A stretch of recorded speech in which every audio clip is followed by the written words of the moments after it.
민수기 볼 건데요. 민수기 지난주 13장까지 봤죠. 그죠? 14장을 사실 세트로 가야 되는데 세트를 못해서요.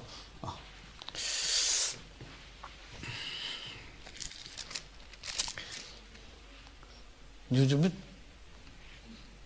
목사로 사는 게 어떻게 살아야 되는지 헷갈려 죽겠어요. 진짜 신방도 못 가요. 신방 가면 패키지일까봐 신방을 가야 되겠는데 신방 가면 혹여나 제가 걸린지 어떻게 알겠어요. 이러니 이것도 절제해두고 저것도 절제하고 전화나 카톡으로만 이렇게 안부를 묻고 기도해주고 이러는 것이 이게 진짜 그동안 우리 몸에 배웠던 목회적 관습들이 막 재정립이 되어지고 때로는 막 헷갈리고 이럴 때예요. 여러분도 쉽지 않겠지만 이렇게 마스크 쓰고 앉아 계셔서 다행이에요. 마스크 안 쓰면 안 돼요. 여기 안 썼네. 괜찮아요. 여러분 오늘 아까 낮에도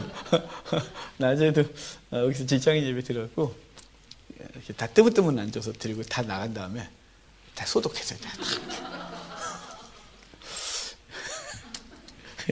그러니까 우리 하나님의 영광과 대사회적인 책임 앞에서 지혜롭게 행했으면 좋겠고요. 속히 예배가 회복됐으면 좋겠는데 현재로 봐서 예배가 3월 말까지를 최대한 장기적으로 제가 한 달을 봤는데 이게 4월 초에 할 수 있을까 이런 고민이 막 돼서 하나님께 지혜를 구하고 속히 예배를 위해서라도 이 사태가 종식되어지기를 위해서 기도합시다.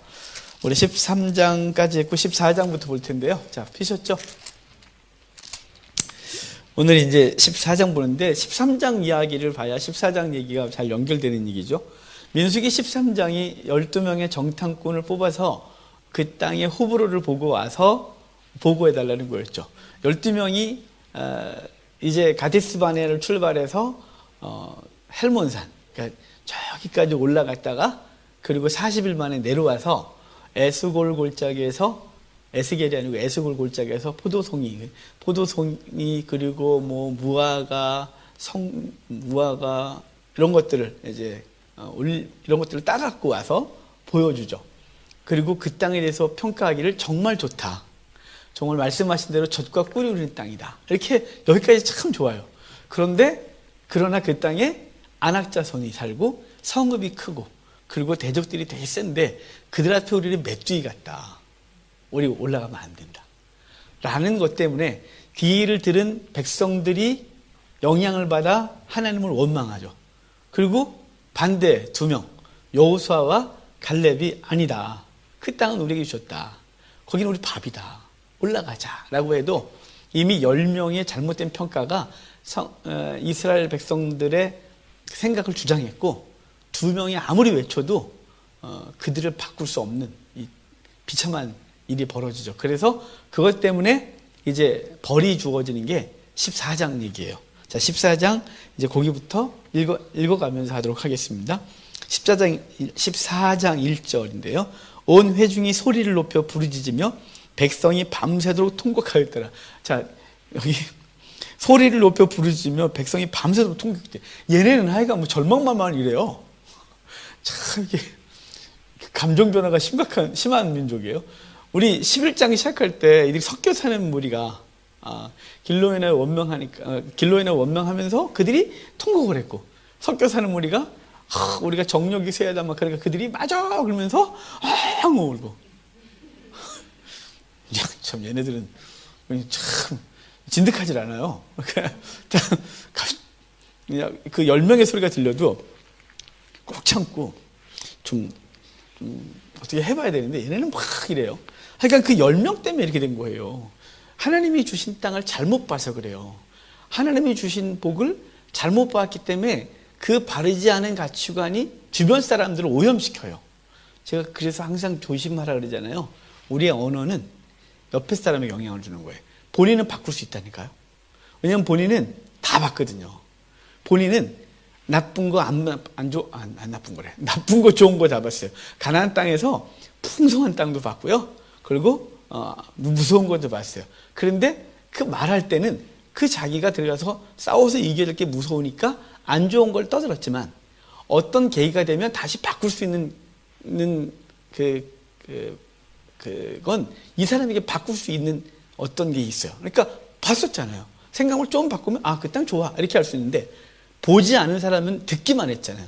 이 사람들은 돌이킬 기회가 없어요. 왜냐하면 이 군중들은 뭐 만들었냐면 10명의 비판적인 소리만 들었어요. 그래서 생각하거나 뭘 할 겨를이 없는 거죠. 자기 이성으로 그 땅이 좋은지 나쁜지를 생각하고 결정할 수가 없는 거예요. 이미 10명에게 영향을 받아서 더 이상 아무 생각이 없는 거예요. 그래서 저와 여러분들이 항상 우리가 살아가는 현장에서 무엇이든지 간에 하나님의 눈으로 보고 이것을 비판하는데 비판할 것이라 할지라도 이게 정말 이렇게 막 비판을 되나 고민해야 되고, 그리고 어떤 것을 할 때 이래야 되는데요. 이게 특별히 신앙 문제는 더 그래요. 신앙 문제에 대해서 우리가 이미 이 정도 신앙생활을 했으면 저 바닥도 경험했고 은혜도 경험했고 다 그래요. 근데 이 바닥 얘기를 자꾸 옆에 사람에게 하면 옆에 사람은 만약에 그 사람이 초신자거나 이랬을 때 이 사람이 하나님의 놀라운 은혜를 경험하지 못했었는데 주변 사람들 얘기 듣고 그래? 이래갖고 하나님을 떠나게 되는 거죠. 그래서 울고 통곡하는 거예요. 밤새도록 통곡하는 거예요. 내가 잘못됐다고. 이거 내가 예수 잘못 믿어갖고 망하게 생겼다. 뭐 이런 거죠. 자, 이스라엘 자손이 다 모세와 아론을 원망하며 온 회중이 그들에게 이르되 우리가 애굽 땅에서 죽었거나 이 광야에서 죽었으면 좋았을 것을. 이들은 항상 돌이켜요. 이들의 기억은 뭐만 남아있을까요? 애굽만 있다니까요. 애굽의 풍요로밖에 이들이 기억할 수 있는 풍요는 없어요. 그것과 비교될 수 있는 다른 풍요를 경험을 못했던 거죠. 그래서 우리 이런 거 있잖아요. 찬송가의 가사에 알 사람이 없도다. 예, 하나님을 경험한 사람이 아니면 그 생각 속에 뭐만 있냐면 세속적인 생각밖에 없는 거죠. 그래서 신앙생활도 하나님을 통하여 자기가 경험한 것보다 더 나은 것들을 얻고자 함이 신앙의 이유예요. 근데 그것이 안 생기면 예수 믿기 전에 훨씬 나았는데 라고 해서 신앙생활하다 어려움이 생기면 과거 애굽의 삶을 돌이키는 거죠. 그때가 더 좋았다고. 그때는 이런 고민 안 했다고. 그때는 내가 더 잘 살았었다고. 이렇게 해서 애굽으로 돌아가고자 하는 게 인간 죄인의 본성 속에 있어요. 근데 왜 그럴까요? 더 좋은 걸 못 봤거든요. 더 좋은 걸 경험해보지 못했기 때문에 돌이키는 거예요. 그래서 우리가 이 코로나 사태 때문에 우린 이 사태가 끝나고 나면 성도는 두 부류로 갈라질 거라고 얘기들 하거든요. 하나는 더 단단해진 신앙인, 그리고 하나님을 떠나는 신앙인. 단단한 신앙은 어떤 사람이었을까요? 오늘 본문에 이런 얘기를 하면 이미 그 더 풍요로운 것들을 이미 경험한 사람이죠. 세상에 있을 때보다 하나님 안에서 경험했던 놀라운 은혜의 경험, 세상이 줄 수 없는 놀라운 은혜의 경험이 있는 사람들은 환난이 왔을 때 더 단단해져서 그 은혜를 더 붙들어요. 근데 이 경험이 없는 사람들은 어차피 이 경험을 모르니까 그가 경험했던 최상의 가치는 세상에 있었기 때문에 신앙 안에서 환난을 당하면 더 이상 아무것도 본 게 없으니까 다시 세상으로 돌이키는 거예요. 애굽의 고기가마가 가장 그리운 거고요. 그것이 가장 커 보이는 거예요. 그래서 그들은 문제가 있을 때마다 내가 애굽에 있을 때가 좋았다 이렇게 말하는 거죠. 왜 우리를 거기서 끄집어내서 여기서 죽게 하느냐 이렇게 말하는 거예요. 왜 그럴까요? 본 게 없거든요.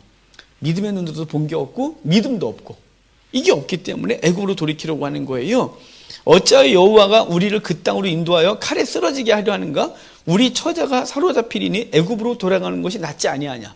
우리 처자가 사로잡힐 거라는 이 싸워보지도 않고 돌이키는 이들의 소리인 거죠.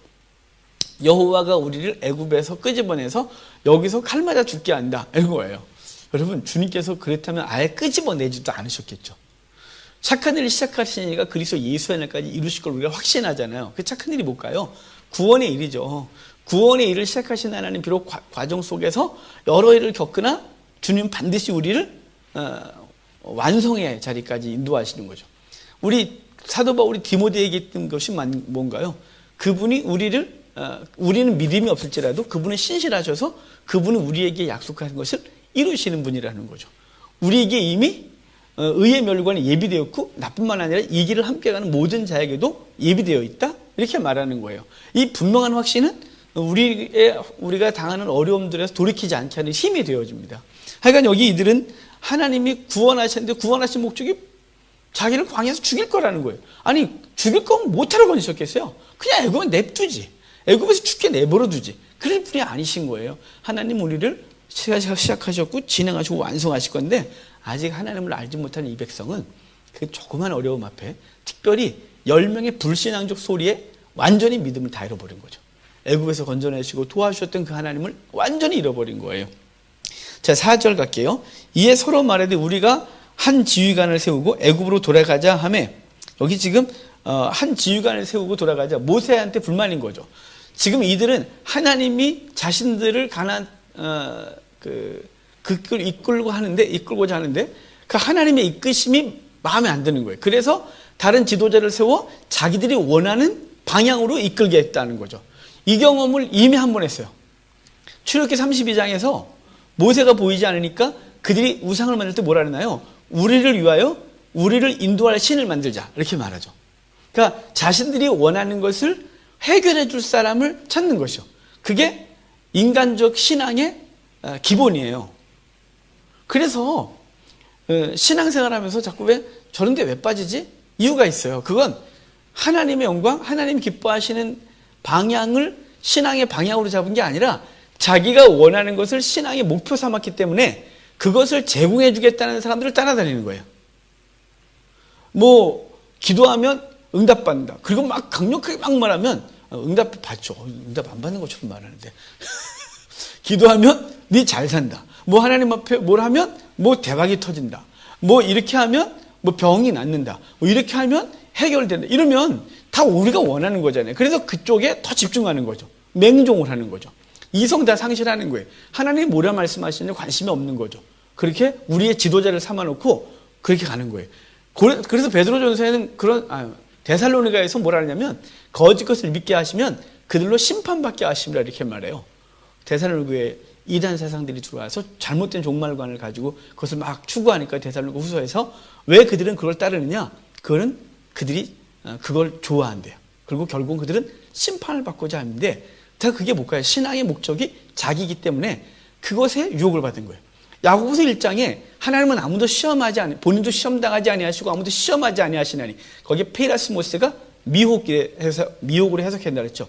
하나님은 아무에게도 미혹당하지 아니하시고 아무도 미혹하지 않는다. 각 사람이 미혹당하면, 거의 시험당하면 자기의 욕심에 이끌려 미혹을 당하면 이렇게 말하는 거예요. 다 자기 욕심이 신앙을 왜곡하는 거예요. 그리고 자기를 위해 지도자를 세우는 거죠. 어디로 가라고? 애굽으로 끌고 가라, 우리를. 하나님 가나안으로 데리고 들어가라는데 자기가 원하는 게 아니거든요, 그건. 근데 하나님은 가장 좋은 것으로 만족시킨다 그러는데 그걸 믿지 못하니까 우리를 위하여 한 지도자를 세워요. 우리를 위하여 우리를 인도할 신을 만드는 거예요. 자기가 원하는 대로 따라가는 거예요. 신앙을 자기가 원하는 것을 어떤 그 형태를 만들어 놓고 그 신앙생활을 하는 거죠. 그래서 각각의 욕심을 따라 미혹을 당하기 때문에 바르지 않은 신앙생활을 하는 거예요. 욕심을 내려놓으면 하나님 앞에 바른 신앙을 하게 돼요. 그래서 신앙은 참 단순한 거예요, 신앙은. 신앙은요, 진짜 단순해요. 욕심을 내려놓으면 바른 게 보여요. 내가 지금 내 삶에 막 인간적으로 필요한 것들을 일단 눈 딱 감고 내려놓기 시작하면 바른 길이 보여요. 이게 어렵지만 진짜 쉽지는 않죠. 어떻게 지금 당장 배가 고파 죽겠는데 배고픔을 내려놓으라고 그러고, 지금 당장 아파 죽겠는데 아픈 거 내려놓으라. 이거 쉽지는 않죠. 하지만 바른 신앙을 아는 건 되게 간단해요. 그걸 일단 내려놔 보면 바른 게 뭔지는 알아요. 그래서 바르게 갈 수 있는 거죠. 그러니까 이들은 한 지휘관을 세워 애굽으로 돌아가가지고 함이에요. 그랬더니 5절에 모세와 아론이 이스라엘 자손 온 회중 앞에서 엎드렸다 그러죠. 이 엎드렸다, 이 말은 기도했다 그래요. 오늘 14장에 엎드렸다는 표현이 여러 번 나올 거예요. 엎드렸다 이 말은 모세는 사람들과 대항하여 싸우지 않는 거예요. 사람의 가치관과 대항하여 싸우지 않는 거예요. 저 요새 정말 저는 인터넷 댓글을 안 달아요. 댓글을 안 다는데 요즘 막 댓글 달고 싶어서 죽을 것 같아요. 너무 화가 나서, 너무 교회가 이상한 취급을 받아서 너무 화가 나요. 왜 교회가 예배를 드리느냐? 헌금 때문이다. 막 뒤집어질 것 같아요, 그거 저는. 현실적인 문제가 헌금도 있습니다. 그게 어떻게, 교회가 재정 문제가 있겠죠. 하지만 목사들이 예배를 드리려고 하고 성도들이 예배를 드리고 싶은 이유는 돈 때문이 아닙니다. 우리는 예배가 일단 우리가 하나님을 영화롭게 하는 게 제 인생의 제일 된 목적이고, 그것이 표현되어지는 가장 중요한 게 예배이기 때문에 그렇습니다. 그래서 그 공예배, 예배는 혼자 드리는 게 아니라 성도들이 모여 드리는 예배고, 그리고 우리는 전통적으로 한 장소를 예비해서 함께 예배하는 것이 몸에 뱉고, 그것을 우리 신앙의 최고의 보여지는 것에, 신앙 행위의 최고의 가치로 두었는데, 그걸 못하니까 그걸 포기할 수가 없는 거죠. 목사들은 마치 목사들은 그거를 내려놓는 게, 제가 그랬다 그랬잖아요. 마치 신사참배한 것 같다고, 제가 하나님 앞에 배교한 것 같다고 너무너무 괴롭거든요. 여전히 그런 분이 저 바닥에 제 속에도 있어요. 왜냐면 저도 전통교회에서 자랐고 이것이 최고의 가치라고 생각하고, 제가 성도의 3대표라는 것을 강의할 때 주일날 하나님 앞에 예배하는 것이 3대표 중에 하나인데, 저로서는 저도 가르친 것이 그거인데 이렇게 못하니까 얼마나 힘들겠어요. 근데 세상은 우리를 뭘로 치부하냐면 돈 밝히는 놈들로 취급을 하니까 너무 화가 나서 아니다 라고 말하고 싶은데, 그렇다고 그들이 그러니? 미안해 이럴까요? 아니죠. 거짓말하지 마 이것들아, 이거 합리화하지 마 이것들아, 아니잖아, 너희 여전히 돈이잖아, 이게 그들이 계속 말하겠죠. 그래서 세상하고는 아각거리고 싸울 게 없어요. 그래서 뭐 할까요? 엎드리는 거예요. 속이 터져 죽겠지만 할 수 있는 건 뭘까요? 공의의 하나님, 그분이 그들에게 깨닫게 하시는 것 외에는 우리의 진실을 누가 알아주겠습니까? 한국교회가 예배를 언제 드릴까요? 언제 회복할 수 있을까요? 매일 목사들이 모여 화상회하고 하나님 앞에 기도하고, 하나님 우리에게 시점을 주십시오. 어떻게 하나님의 영광을 돌려드리고 어떻게 하여튼 사회적인 책임을 다할 수 있는 것인가요? 그러면서 하나님 앞에 이걸 예배를 어떻게 회복할까요? 고민하는 건 돈이 아닙니다. 돈이었으면 목사들은 개척 안 했습니다. 여러분, 자기 사비 다 털어 개척을 하고, 정말 그렇게 나름대로 공부도 많이 하시고 열심히 살면 세상에서 밥은 안 굶는데, 한국교회 90% 목사가 미자립이라 그랬잖아요. 80% 넘어서 이제 90%가 미자립인데, 아니 왜 그 짓을 하겠어요? 돈이었으면 애초에 안 했어요. 그런데 세상은 우리에게 돈으로 이렇게 버리니까 화가 막 나고, 이게 아닌데 싶다 할 말을 말해봐야 세상은 들어줄 것도 아니고, 그냥 우리는 뭐 할까요? 엎드리는 거죠. 여러분, 저는 목사니까 지금 또 요새 사태가 이러니까 그렇다 칩시다. 여러분은 어떤가요? 여러분의 삶에서 억울한 거 없나요? 하나님 앞에서 내가 살아가는데 나는 이것 때문에 그러는데 들려지는 소리가 아닌 거예요. 난 하나님 앞에 이렇게 바르게 하는데 내 삶의 환경대로 엉망으로 가는 거예요. 따지고 싶지 않을까요? 왜 이러냐고 그러지 않을까요? 그때 뭘 해야 되나요? 엎드리는 거죠. 우리에게 가장 큰 능력은 엎드리는 거예요. 엎드리는 거. 엎드리는 것만큼 가장 큰 능력은 없습니다. 제가 87학번이거든요. 87년대 데모가 한창이었습니다, 서울에. 정말 저는 치원에서 자라갖고 데모가 맨날 TV에서만 보다가 서울에 입학 때문에 딱 왔는데, 그 체류탄 냄새를 처음 맡았어요. 죽을 줄 알았어요. 어릴 때 불장난하면서 맡았던 연기 냄새하고 비교도 안 될 정도로 콧물이 나고 눈은 따갑고, 뭐 어떻게 할 수도 없고 이걸 어떻게 하면 좋을까 싶고, 입학하자마자 학교가 계속 데모하는데, 뭐 일부는 데모해야 된다고 데모 나가고, 이제 저희 신학교니까 일부는 아니다 기도다 그래갖고 강당파 데모파 있었어요. 데모파는 나가서 이거 들었고요, 돌 던졌고, 그 다음에 아니다 기도가 가장 큰 능력이라는 사람들은 그냥 성당이래, 예배당에 모여서 수업이 어차피 안 되니까 아침에 모여서 계속 기도를 했어요. 저는 예배당파였어요. 저는 하나님 앞에 기도하는 게 가장 큰 능력을 믿고 계속 기도했고, 그리고 이제 또 극렬한 신학생들은 기도만 하도 되냐, 나가서 돌 던져야 되는데 나가서 하고 백골단 쫓아다니고 하게 난리가 났을 때가 있어요. 그러니까 기도가 가장 큰 능력이에요. 자, 지금 모세가 엎드렸더라 민수기 아주 여러 번 반복하는데요, 모세가 하나님의 사람으로서 그 일을 감당할 수 있는 유일한 힘, 가장 강력한 힘은 엎드리는 거예요. 여러분, 엎드립시다. 우리 이 땅의 지금 문제, 한국교회 문제, 그리고 우리 개인의 삶의 문제들 앞에서 무엇인가 액션을 취하기 전에 엎드리는 것부터 하셔야 돼요. 그것만큼 가장 큰 능력은 없습니다. 하늘의 보좌를 움직이는 건 기도인 것입니다. 그래서 엎드렸더라 그래요.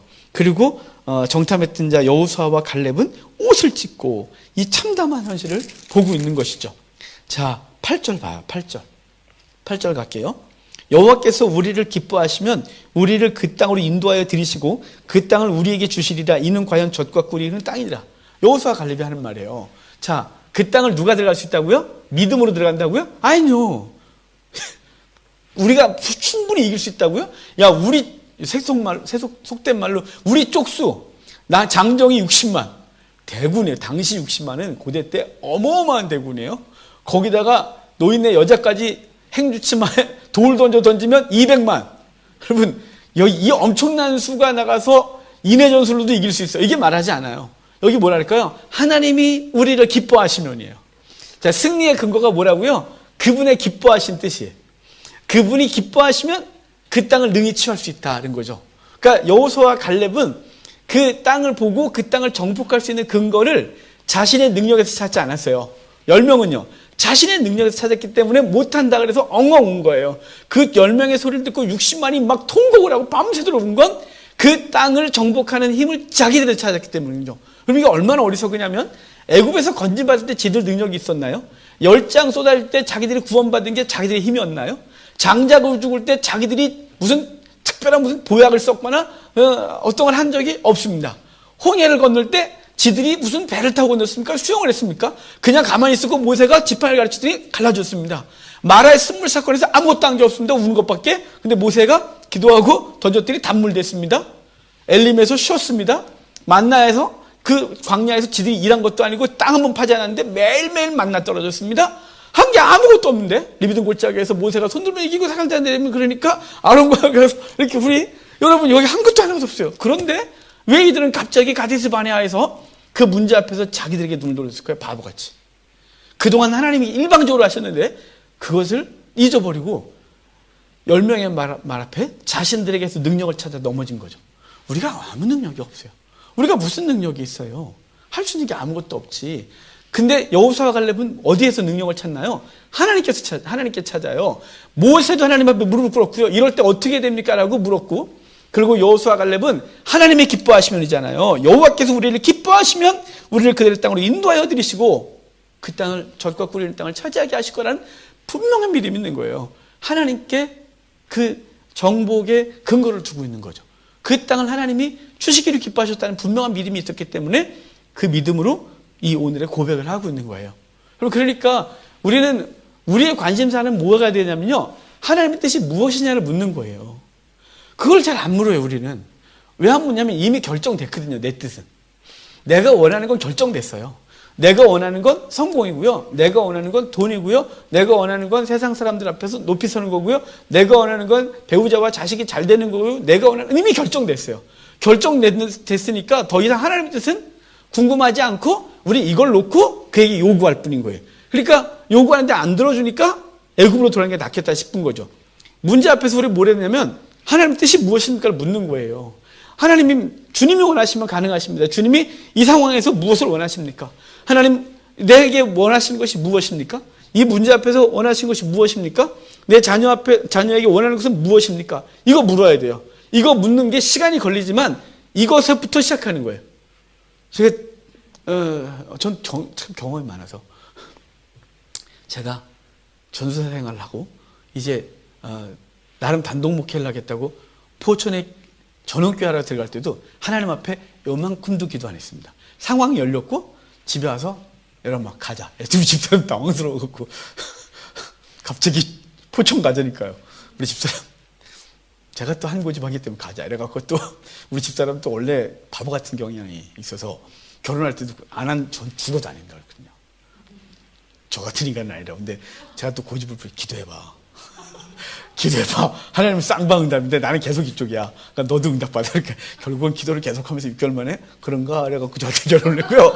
포천 갈 때도 나 하나님 앞에 응답받았으니까 당신이 기도해봐. 그 저희 집사람이 이미 제가 계속 기도해 멍해갖고 결정을 해서 포천 갔어요. 1년 만에 손 들고 나왔죠. 그리고 후임 데려갈 때도 그때도 포천에서 더 이상 버틸 수가 없었어요. 이미 돈 다 떨어졌고 이미 빚을 지는 상태에서 뭐 포천에서 어떻게 생존 불가능했는데 서울에 후임자 찬다 그래서 가서 설교를 했더니 오케이 사인 그냥 그날로 나서 용산으로 후임 들어갔어요. 기도해 본 적이 없어요. 그냥 갈 데가 없었고 그렇죠. 거기서 결국은 두 교회가 연합을 하면서 모함을 받아갖고 제가 전 교회를 사임하면서 그렇게 억울하게 울고 나온 적은 그때가 처음이었습니다. 그러니까 교회에서 집에까지 온 버스 안에서 계속 울었어요. 우리 꼬맹이들 여자애들 둘을 데리고 딸내미들, 그때 아무 생각도 없는 애들. 저희 집사람하고 저하고 버스를 타고 교회차 끌고 다니다가 교회차 반납해야 되니까 놓고 버스를 타고 집에 오면서 한참 울었어요. 며칠 동안 너무 억울해서 뭐 어떻게 할 수도 없고. 그리고 그때부터 뭘 어떻게 할지 몰라서 4개월을 기도했어요. 뭘 기도했냐면 뜻만 구했어요. 내가 뜻을 구하지 않고 내 멋대로 했다는 걸 그때 깨달았어요. 그래서 4개월을 하나님 뜻만 알려주십시오. 그냥 다른 게 아무것도 없어요. 하나님 뜻만 알려주세요. 뭐든지 할게요. 내가 이제 내 고집대로 안 갈게요. 느낌대로 안 할게요. 상황이 열린다고 하지 않을게요. 하나님 저에게 뜻만 알려주세요. 그러면 무엇인지 할게요. 근데 그 뜻이 점점 확 아주 구체화되는 너무 많은 것으로 구체화한 게 개척이셨어요. 그래서 하나님께서 저를 개척시켜 주셨고 그리고 지금 20년째 이렇게 오는 거거든요. 제 생각대로 했던 건 되는 것 같았는데 다 중간중간 인생에서 경험을 하고 나름 저에게 유익한 경험이었으나 나름 그 시간들은 저에게 있어서 아픈 시간이었어요. 그런데 하나님의 뜻을 물었던 4개월의 기간이 죽을 것 같았거든요. 애들 유치원 다 끊어놨고 먹을 건 없고 그래서 장모님 장인어른 가서 거기서 밥 얻어먹고 친구 한목산에 가서 하루 종일 갖다 버티면서 거기서 계속 얻어먹고 그러고 다녔어요. 4개월을 그냥 기도만 했어요.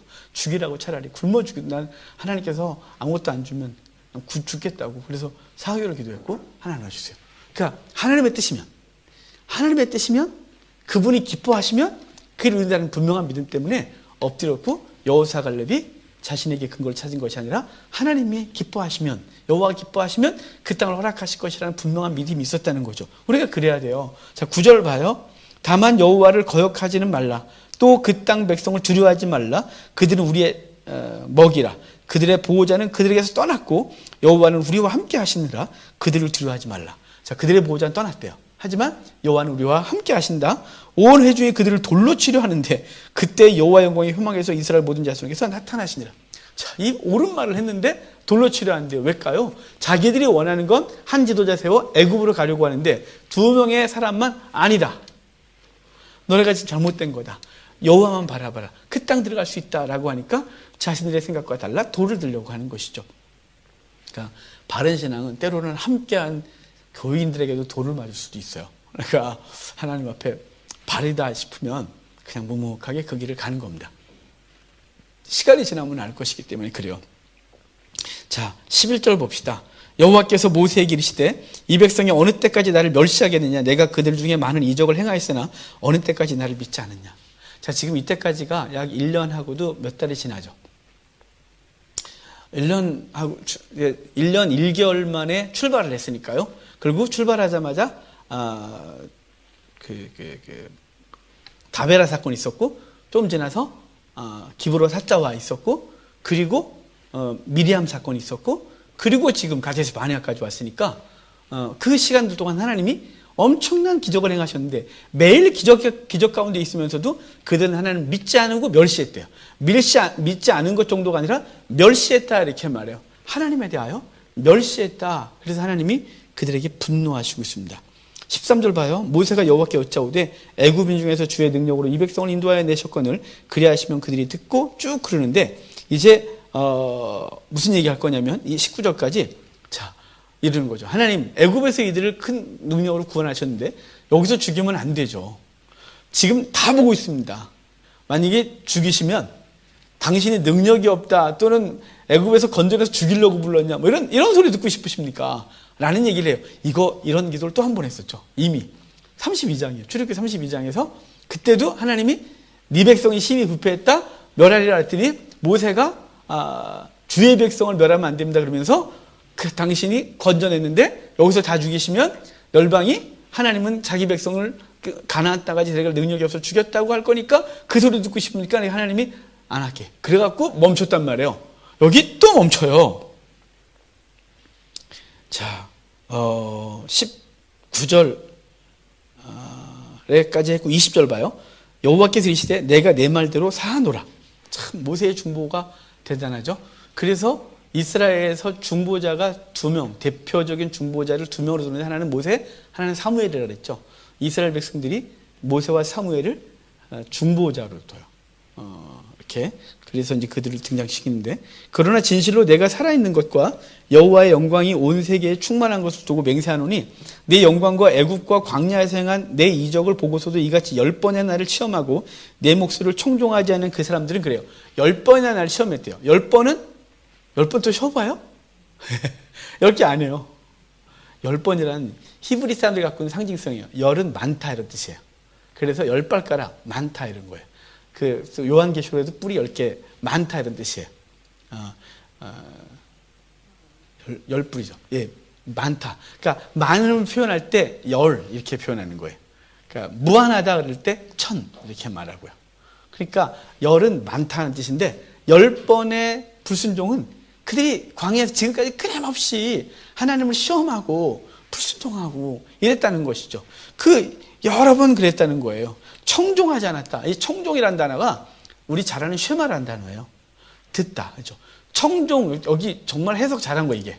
쉐마를. 단순히 듣다로 안 하고 듣지 않았다 이렇게 하고 청종은 듣고 행하는 것까지 포함된 게 쉐마예요.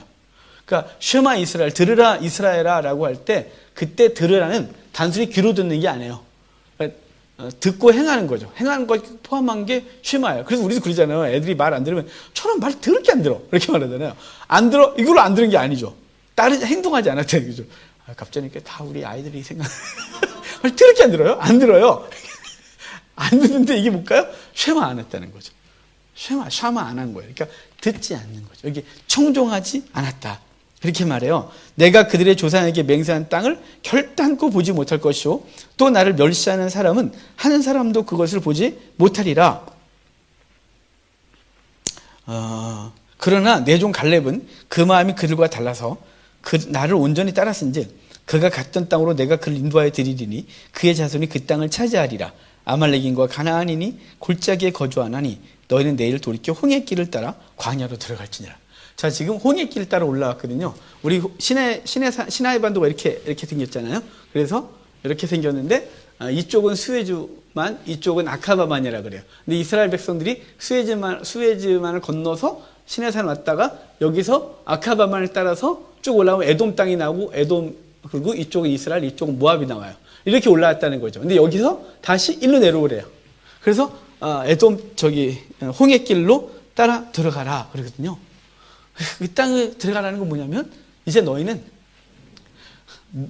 이 땅으로 반대로 돌려보낼 거야. 이렇게 거꾸로 보내는 거죠. 그래서 우리들이 하는 말이 있어요. 그럼 시험을 자꾸 반복하지 마세요. 그러니까 이기셔야 돼요. 그러니까 제가 신학생이 됐을 때 선배님들이 그렇게 말씀하시더라고요. 신학생은 반드시 재정훈련을 받는데요. 근데 그게 너무 싫었어요. 어떤 사람이 좋겠어요. 그 소리가. 어릴 때부터 재정훈련 열심히 받았는데 신학생들은 또 받는데요. 받았죠. 신학교 때 하반신 마음 배우고 너무너무 힘들었으니까요. 결혼하고 없었고 정말 힘들었어요. 등록금 마련하는 게 저한테는 매일 기도했어요. 매일. 아이고, 등록금이 빨리 돌아오는 거예요. 한 학기 겨우 마치면 다음 학기 또 들어오고. 그런 거 있잖아요. 근데 그 시험들을 하나님께서 겪게 하시면서 물질의 주인이 주님인 걸 점점 알게 하세요. 내가 노력해서 지금 돌아보면요. 이미 예전에 돌아봤지만 제가 대학을 졸업하고 대학원을 졸업한 건 이거는 어떻게 했는지 알 수가 없어요. 왜냐면 제가 돈을 그렇게 알바도 많이 해봤지만 알바해서 등록금을 마련할 정도가 아니에요. 왜냐면 제가 생활까지 해야 됐거든요. 생활하고 그리고 저희 아버지도 제가 제대하고 나서도 아버지가 일을 안 하셨으니까 아버지 집에 가면 아무것도 없어요. 그러면 이제 저희 아버지는 그걸 잘 버티시는, 저도 그걸 잘 먹은 것 같은데 김치하고 밀가루하고 라면만 있으면 돼요. 거기다 쌀이 좀 더 좋죠. 그러니까 그게 비어 있으면 사다 놓고 오는 거예요. 전 이제 자취를 했으니까 교회 사무실에서 1년 살았고 자취방에 화장실 없는 자취방이 정말 21세기에 화장실 없는 자취방을 보셨습니까? 판잣집에 살아봤는데 화장실 없는 자취방은 교회까지 뛰어와야 돼요. 100m 안 되거든요, 교회가. 갑자기 급하다 그러면 빡 교회로 가야 돼요. 교회 화장실로 가야 돼요. 그 집이 싼 이유는 화장실이 없었기 때문에요. 주인집에 들어와 쓰라는데 어떻게 주인집 막 들어가요. 그러니까 아예 그냥 그런 집 살고 그랬어요. 근데 그렇게 하면서 시간이 지나고 나니까 제가 항상 주판으로 튕길 수가 없다 그랬잖아요. 우리 성도의 삶은. 하나님은 어떻게 대학을 졸업하게 하셨고 결혼하게 하셨고 아이들을 키우면서 대학원을 졸업하게 하시고 정말 이게 답이 안 나오는 인생이었는데 하나님이 하나씩 하셨다는 생각이 드니까 조금씩 그 훈련이 이제는 힘들지 않은 거예요. 이제는 그 훈련이 어떤 것으로 바뀌냐면 기대로 바뀌어요. 기대. 하나님이 어떻게 일하실까? 예. 그래서 지금도 종종 이제 재정 문제가 저희 삶 가운데 있지 않겠습니까? 재정 문제가 연만원 교회하면 재정 문제가 없다는 게 이상한 거죠. 재정 문제가 있죠. 그러면 그때 그냥 하나님 앞에 어떻게 할까요? 그리고 그냥 기도해요. 그리고 그 문제는 제가 할 수 있는 게 없어요. 제가 지금 나가서 일을 하겠습니까? 제 개척하고 단 한 번도 돈을 벌러 나가본 적이 없습니다.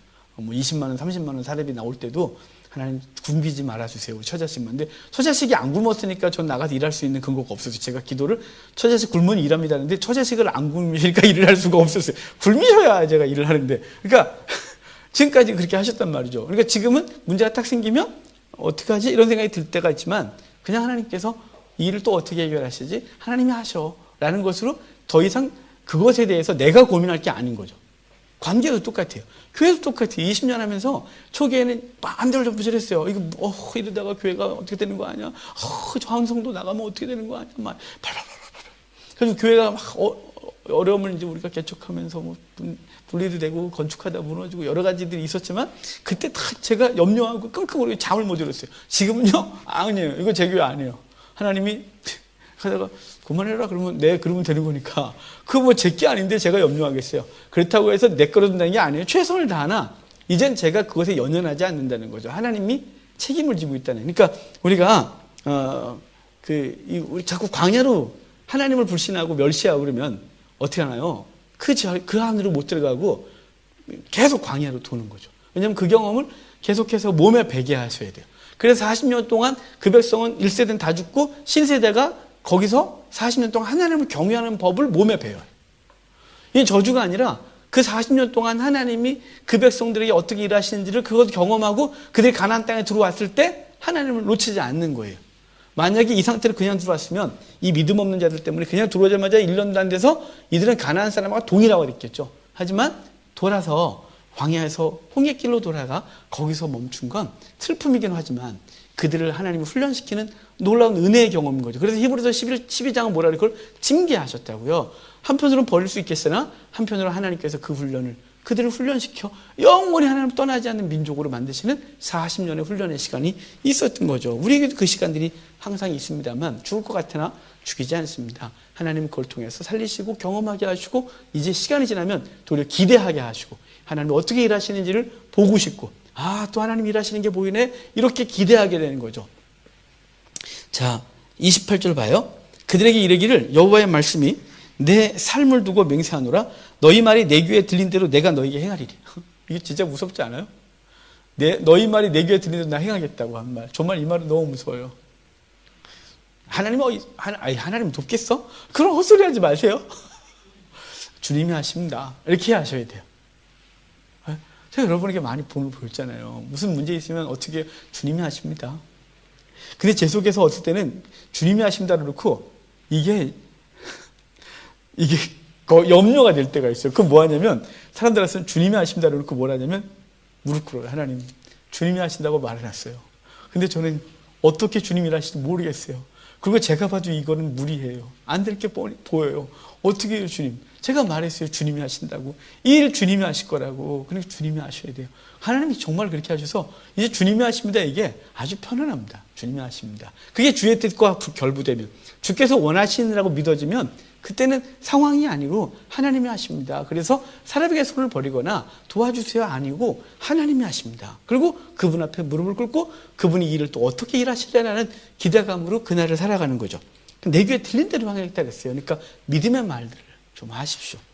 29절 너희 시체가 이 광야에 엎드러질 것이라 너희 중에서 20세 이상으로 계수된 자 곧 나를 원망한 자 전부가 여분네 아들 갈렙과 눈의 아들 여호수아 외에는 내가 맹세하여 너희에게 살게 하려 한 땅에 결단코 들어가지 못하리라.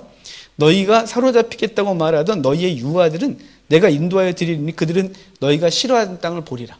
자 지금 너희 그 유아들 그 아이들은 볼 거래요. 자 그 아이들은 아무것도 한 게 없거든요. 근데 왜 그들은 볼까요? 하나님이 언약하셨어요. 아브라함에게 언약하셨고 계속 언약하셨어요. 그런데 일단 이들을 광야에 몰아내서 1세대를 거기서 죽게 하시는 건 1세대들 향한 저주일 수 있어요. 그들은. 그렇지 않습니까? 죄에 대한 형벌로. 하지만 여러분 이게 몸에 배는 게 쉽지가 않아요. 그래서 1세대가 광야에서 엎드러지는 동안 2세대가 하나님의 사람으로 훈련되어지는 거예요. 여러분 그런 얘기 듣지 않으셨어요? 그게 어디 성경에 그런 얘기 있냐면 신앙 1세대가 갖고 있는 어려움. 왜일까요? 아직 신앙이 그 집안에 이렇게 배어있질 않아요. 그래서 신앙 전통이 그 집안에 없어요. 그래서 1세대는 그 신앙 전통을 만들어 가야 되거든요. 자신의 가지고 있던 가치관, 추구하던 것들을 끊임없이 싸우고, 그리고 예수 믿기 전에 행했던 것들을 돌이켜야 되는데, 이게 회복하는 게 너무 어려운 거예요. 그래서 1세대가 어렵죠. 어려워요. 그러니까 저희 목사 학부 동기 넷이 있는데, 둘은 아버지가 목사예요. 이름 비슷한 한규만이하고 저하고는 생짜예요. 그러면 이 둘이 있는데, 아버지가 목사인 친구들 있잖아요.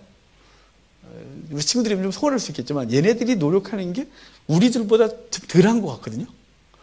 정말 하나님께서 그들에게 편안한 길을 주시는 것 같아요. 이렇게 내려놓으면 탁탁 이렇게. 근데 한 목사나 저나 아주 힘들어요. 정말 어쩜 저렇게 힘들까 그런데. 근데요, 그게 그런 것 같아요. 그 1세대들이 하나님 앞에 살면, 목사의 자식으로 살면서 어릴 때 너무 많이 힘들었대요. 그 친구들 얘기 들어보면 정말 예배당 뒤에서, 강대상 뒤가 자기네 집.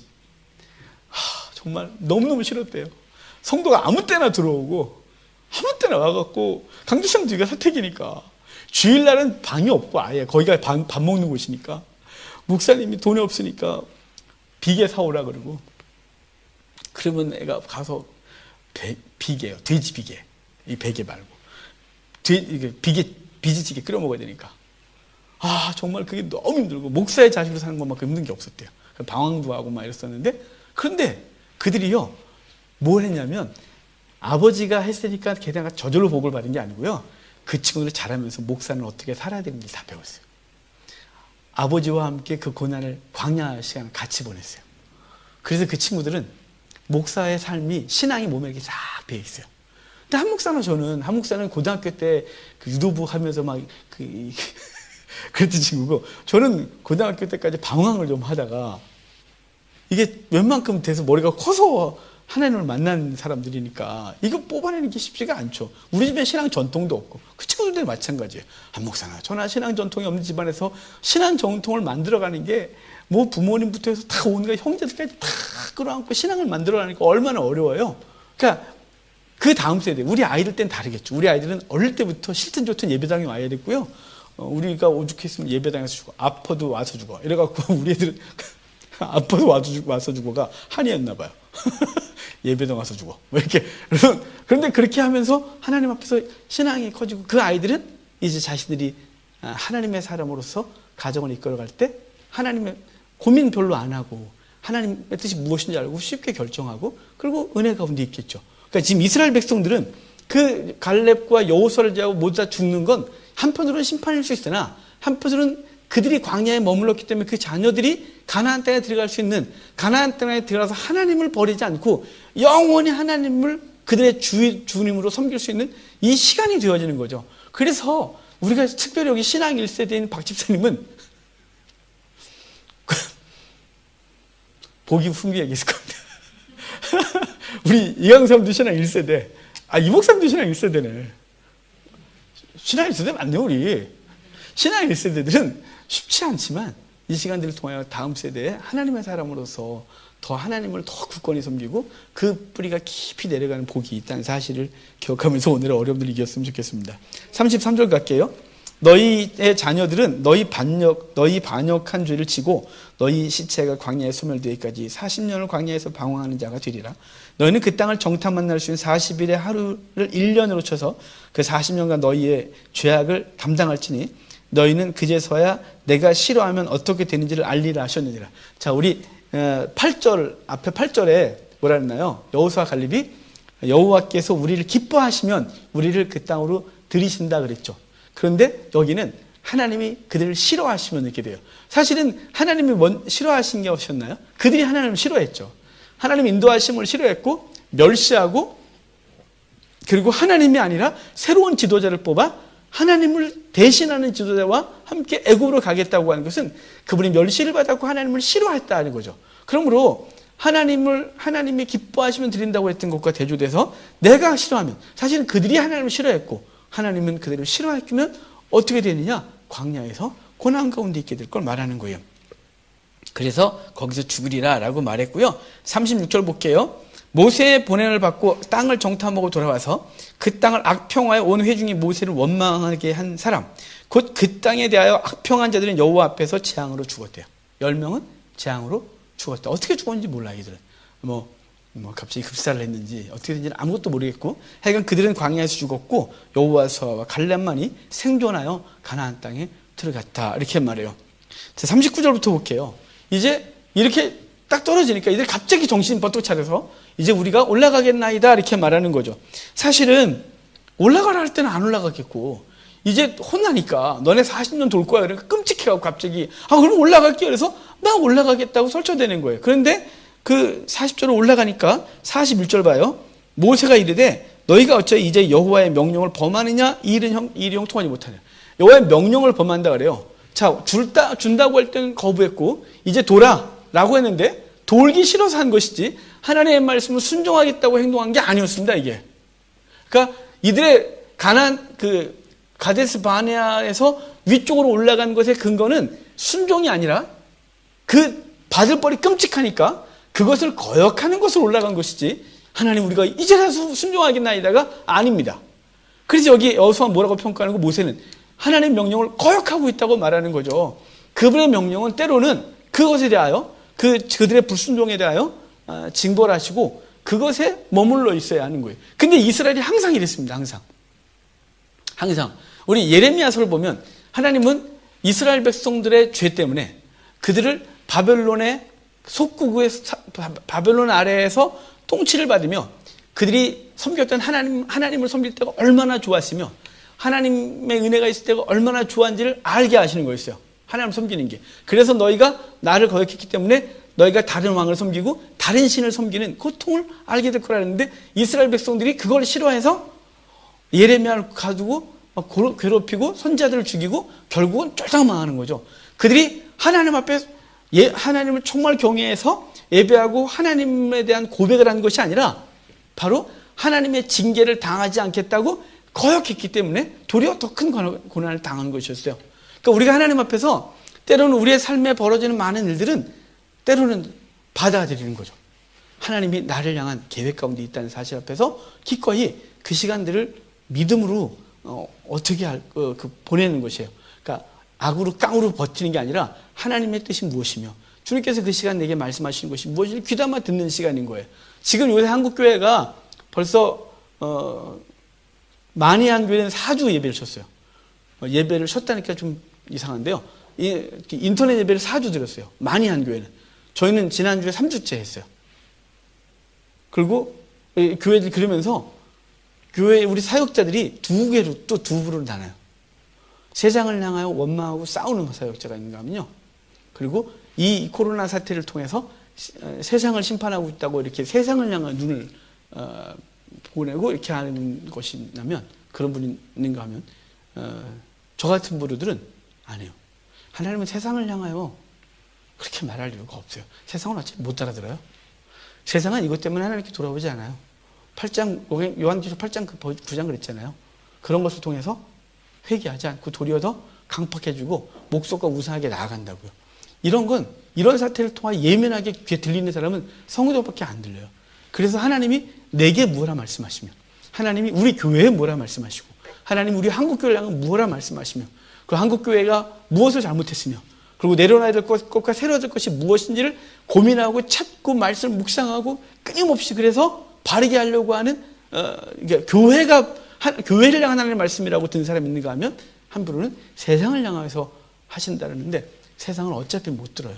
어차피 안 들려요. 그런 건 왜냐하면 성령께서 그 안에 계시지 않아서 하나님의 소리가 안 들리고 심지어 성도도 안 들리는데 무슨 세상이 들리겠어요. 그러면 우리는 우리의 삶 속에 벌어지는 그것이 국가적인 것이든 지역의 것이든 가정에 벌어진 사건이건 개인에게 벌어진 사건이건 교회에 벌어진 사건이건 그걸 통해서 무슨 소리를 들어요? 하나님의 소리를 듣는 시간이 되어야 돼요. 주께서 내게 무엇을 말씀하시는지, 왜 내게 이런 일이 벌어지는지, 왜 나의 삶의 영역에서 이런 일이 벌어졌는지를 생각하고 누구를 향하여 원망하거나 막 삿대질을 하거나 이럴 때가 아니에요. 우리 그럴 겨를이 없어요, 여러분. 그럴 겨를이 없고 이 시간은 기본으로 자기 봐야 돼요. 그리고 우리 교회 안에서 봐야 돼요. 우리가 그동안 옳다고 여기고 갔던 이것이 뭐 진짜 옳은가? 이런 고민이요. 저 요새 되게 고민이 많아요, 저는. 근데 섣불리 이렇게 여기서 떠들면 아직 결정도 안 되고 정리가 안 된 얘기를 떠들다 저거 수습이 안 되는 상황이 벌어지니까 그건 아니고요. 요새 예배를 인터넷 예배를 드리면서 그동안 내가 말했던 것이 옳았나? 그동안 우리가 추구하던 예배가 복음적이었나? 그런 고민이 너무 많이 되거든요. 그러니까 그런 것들을 정립하고 다시 하나님의 소리를 듣는 시간이 되어야 하는 것이죠. 여기 그 하나님의 소리를 이제 이들이 명령을 거역하고 올라간 건 하나님의 징계를 거부하는 것이었어요. 그런데 결국은 그들이 거기서 죽죠. 43절 보면 아말렉인과 가나안인이 너희 앞에 있으니 너희가 그 칼에 망하리라. 너희가 여호와를 배반하였으니 여호와께서 너희와 함께하지 아니하시리라. 그러니까 너희가 배반했대요. 올라갔다고 해서 그 자기들이 원하는 것을 했다고 해서 순종한 것이 아니라 하나님은 징계를 당하는 것이 계획이었어요. 그들에게. 그리고 그 후손들을 하나님의 사람으로 만드는 것이었는데 그걸 또 거역하겠다는 거죠. 40년 돌 이유가 없으니까요. 그래서 하나님 앞에 책망을 당하고 44절 보면 그들이 그래도 산꼭대기로 올라갔고 여호와의 언약궤와 모세는 진영을 떠나지 않았다. 하나님 함께하지 않았다는 거예요. 결국은 그들이 호르마까지 밀려서 고통을 당했던 사건이에요. 사실 오늘 계획은 많이 했는데 항상 이래요. 오늘 14장 거 그렇게 오래 할 줄 몰랐어요. 큰일 났네. 정말 저기에 너무 놀라운 얘기가 있었는데 이 얘기 15장에서 해주고 싶었는데 다음 주에 진짜 오늘 이걸 보면서 원어 몇 개 보면서 갑자기 오늘 이렇게 묵상을 하다가 이거 원어 좀 보고 싶은데 그래서 원어를 봤는데 15장에 놀라운 이야기가 있어요. 다음 주를 기대하시면 듣고 싶지 않아요? 지금 당장 말 안 해줘요. 다음 주에 우리 여러분 우리 한 주간 동안도 계속 기도 많이 합시다. 우리가 비록 금요일도 이렇게 뜨문뜨문 앉아서 예배하고 주일도 그렇게 예배하지만 우리 한국교회를 위해서 계속 기도하는 시간 가집시다.